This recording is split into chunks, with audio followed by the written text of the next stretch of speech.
respondendo ao comentário de esquerdista.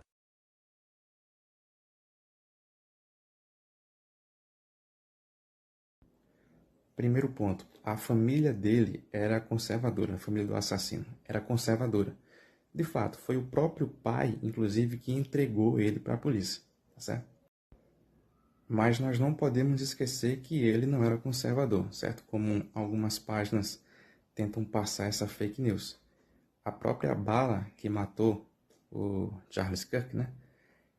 Tem a inscrição dizendo, pega essa, fascista. Além de outras inscrições também.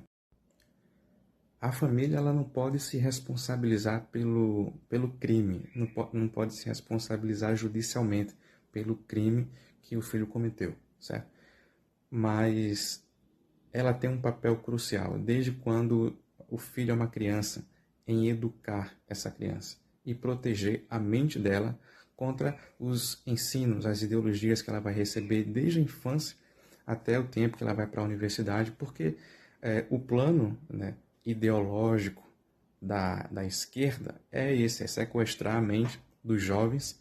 Eu não vou dizer, jamais eu posso generalizar e dizer que todos os professores ensinam isso, passam isso, mas é uma coisa assim que você vê, observa, é palpável, que o ensino ideológico para a esquerda, que traz narrativas que matam, eles existem e são reais. Nessa próxima postagem que eu vou fazer agora, está uma pequena lista de tentativas, né, atentados contra a direita, né, quem pensa diferente. E sempre partindo da esquerda, então não é uma coisa assim que não é mais velado, né, já está muito escancarado isso. E daqui a pouco eu explico o porquê, mas essa aqui é a lista.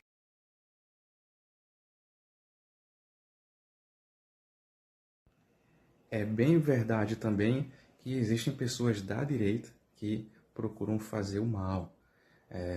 Não é porque é de direita que ela vai ser uma pessoa santa, uma pessoa realmente do bem, não. Certo? Aconteceu há uns anos atrás que uma pessoa de direita, né, matou outra, né, através de um combate corpo a corpo, sacou uma arma e infelizmente tirou a vida. Inclusive o próprio presidente na época, Bolsonaro, ligou para a família que teve o seu ente querido assassinado. E todo o Brasil ficou em choque com isso. Mas por quê? Porque isso não é normal da direita. E eu vou explicar o porquê. Então, isso não é muito comum acontecer porque os valores conservadores, eles se baseiam em premissas bíblicas de amor, paz, respeito. Já os valores comunistas de esquerda, eles apoiam uma revolução. Para promover uma justiça social, precisa ter uma revolução, precisa pegar em armas, aquilo que a gente vê com os principais líderes, ídolos deles, né? Che Guevara, o próprio Maduro, quem quer que seja. Então, isso envolve violência. Por isso que são valores completamente divergentes que nós precisamos nos atentar.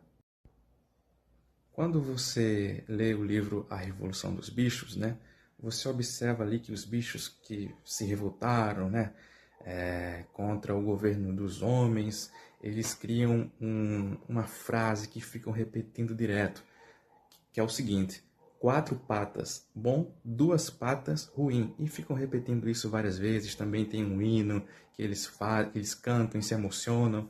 E isso o George Orwell, né, que é o autor, está falando sobre como esse sistema funciona, né, como ele se alimenta. Você pode ver que na postagem, né, que eu coloquei aqui para responder isso, ele falou 2 vezes, a pessoa falou 2 vezes o termo extrema direita. Mas por que ele usa tanto esse termo? Eles usam tanto isso. Narrativa, ela se constrói e tem que ficar se repetindo sempre. Entendeu? E é assim que ganha força. Um outro ponto também importante a se considerar é que naquele atentado da pessoa de direita, você não vê a massa da direita aplaudindo o que ele fez. Ele errou. E quem é de direita, conservador, vai dizer: nós não defendemos assassinatos, nós não defendemos mortes. o que nós vemos do outro lado é uma justificativa. De por um lado da esquerda, uma boa parte, engargalhadas pela morte daquele homem. Um outro lado uma outra parte tentando justificar a morte dele. E uma menor parte eu observo que realmente reconhece. Aí são as pessoas que ainda têm preservado a sua humanidade, o seu coração, que reconhece o erro e que só existe coisa ruim naquilo. E no final ele falou das igrejas. Bem, as igrejas de fato, a denominação, ela não pode falar a denominação tal apoia candidato tal. Isso não existe, né?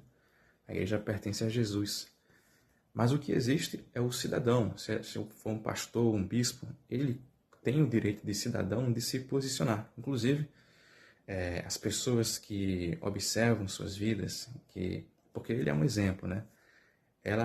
Essas pessoas elas vão querer saber o posicionamento dele, a forma como ele pensa, porque ele é um influenciador de Deus nessa terra. Então, pode se posicionar. Tanto é que existem pastores, embora uma grande minoria, que apoiam a esquerda. E nem por isso a gente vai dizer que ele está certo ou errado, ele tem um direito como cidadão. No mais, agora eu quero voltar, especialmente respondendo essa pessoa que me respondeu, que me comentou, é que eu não conheço muito bem, né? Só vi você uma vez na vida, mas às vezes, não só você, como qualquer outro, tem um bom coração, tem uma boa intenção, sabe?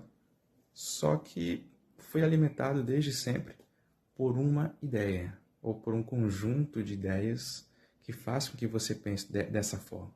E você, por ser cristão, eu sei que você é cristão, eu só acho justo que nós venhamos, né, debater isso de forma sincera, que nós venhamos analisar, de acordo com as Escrituras, se o nosso pronunciamento, né, nossos pensamentos combinam com a palavra de Deus. É somente isso.